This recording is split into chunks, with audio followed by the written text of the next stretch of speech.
Hai, saya Ashwinda Ko, anak perempuan Sarjising nombor matrik C2A0941.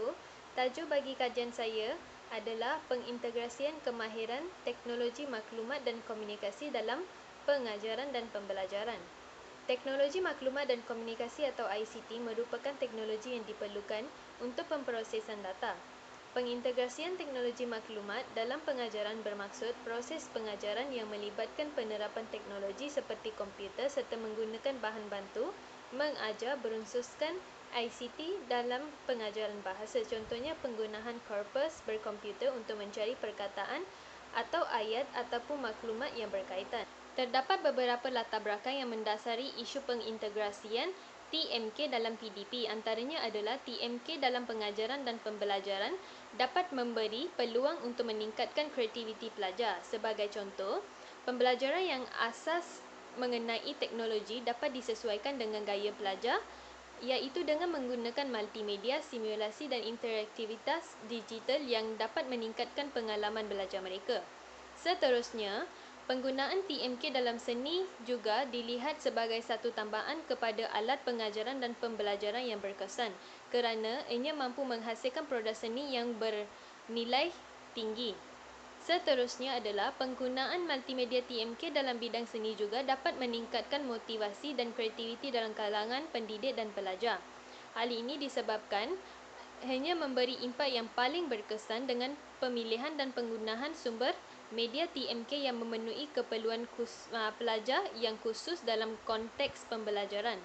Sorotan kajian awal tentang pengintegrasian TMK dalam PDP telah menunjukkan beberapa hasil yang relevan. Antaranya adalah penggunaan TMK dalam pengajaran dan pembelajaran dapat meningkatkan motivasi dan minat pelajar.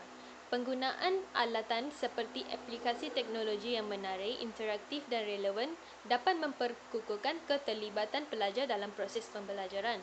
Selain itu, peningkatan TMK dapat meningkatkan keberkesanan pengajaran, iaitu dengan penggunaan elemen multimedia, perisian pembelajaran interaktif dan bahan pembelajaran digital dapat membolehkan pengajaran yang lebih kreatif dan menarik dan memudahkan pemahaman konsep. Seterusnya, peningkatan pemikiran kritis dan kemahiran abad ke-21. Dengan ini, pelajar dapat mengakses maklumat secara terbuka dan melakukan penilaian maklumat dan dapat serta berkolaborasi dengan rakan sebaya dalam aktiviti pembelajaran yang melibatkan pemikiran kreatif dan penyelesaian masalah. Seterusnya, pengintegrasian TMK dalam PDP sering juga dihadapi beberapa masalah yang perlu diatasi. Antara punca masalah yang biasanya dihadapi dalam TMK ialah kekurangan dari sumber daya teknologi. Kekurangan sumber daya teknologi yang memadai di sekolah menyebabkan iaitu seperti jumlah komputer yang tidak mencukupi dan peralatan audio, visual atau sambungan internet yang tidak stabil menyebabkan menghalang pelaksanaan yang efektif dan meratakan kesempatan akses bagi semua pelajar. Seterusnya, kurangnya kemahiran TMK guru. Guru yang kurang terlatih atau tidak mempunyai kemahiran TMK yang memadai mungkin menghadapi kesulitan dalam mengintegrasikan teknologi dalam pengajaran mereka. Selain itu, masalah isi kandungan dalam internet, iaitu maklumat yang banyak dalam internet yang tidak ditapis boleh mendatangkan bahaya ataupun kemudaratan khususnya kepada pelajar yang tidak dapat membezakan antara maklumat yang baik dan tidak baik. Perbincangan mengenai isu ini melibatkan pelbagai aspek dan pertimbangan, antaranya ialah meningkatkan akses kepada maklumat. Integrasi TMK dapat membolehkan pelajar mengakses maklumat yang luas dan terkini yang dapat membantu mereka memahami isu-isu global dengan lebih baik.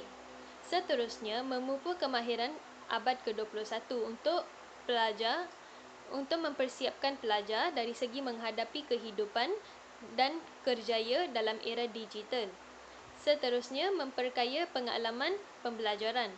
Teknologi dapat memperkayakan pengalaman pembelajaran dengan menyediakan sumber-sumber multimedia, simulasi, permainan pendidikan dan alat interaktif. Hal ini dapat membantu meningkatkan daya tarikan pelajar terhadap pembelajaran yang menggunakan TMK.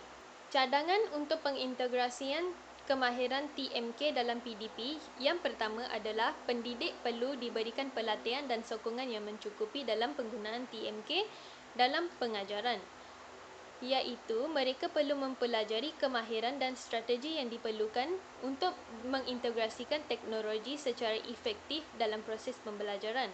Yang kedua ialah penggunaan alatan ataupun aplikasi teknologi yang relevan, iaitu pilihan alatan dalam dan aplikasi teknologi yang sesuai dengan matlamat pembelajaran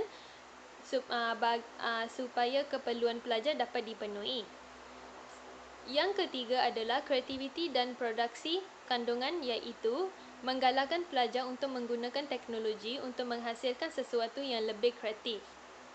Sebagai contoh, mereka boleh membuat video ataupun presentation multimedia serta projek digital yang lain yang memperlihatkan pemahaman mereka terhadap topik pembelajaran mereka. Akhirnya, penyediaan infrastruktur dan akses kepada teknologi. Pihak tertentu seperti sekolah perlu menyediakan infrastruktur teknologi yang memadai, termasuk komputer, akses internet yang stabil dan peranti digital yang lain supaya dapat memudahkan pelajar untuk mengakses maklumat yang ingin dicari. Secara kesimpulannya, dapat dikatakan bahawa teknologi maklumat dan komunikasi amatlah penting dan sangatlah penting untuk dipelajari oleh setiap orang dalam era teknologi ini. Bidang pendidikan juga tidak ketinggalan dalam penggunaan teknologi maklumat dalam proses pengajaran dan pembelajarannya supaya dapat melahirkan pelajar yang lebih berkemampuan. Oleh itu, pengintegrasian kemahiran TMK dalam pengajaran dan pembelajaran menjadi kunci utama untuk mempersiapkan generasi muda yang akan datang untuk menghadapi dunia yang semakin terhubung secara digital. Itu saja daripada saya. Sekian, terima kasih.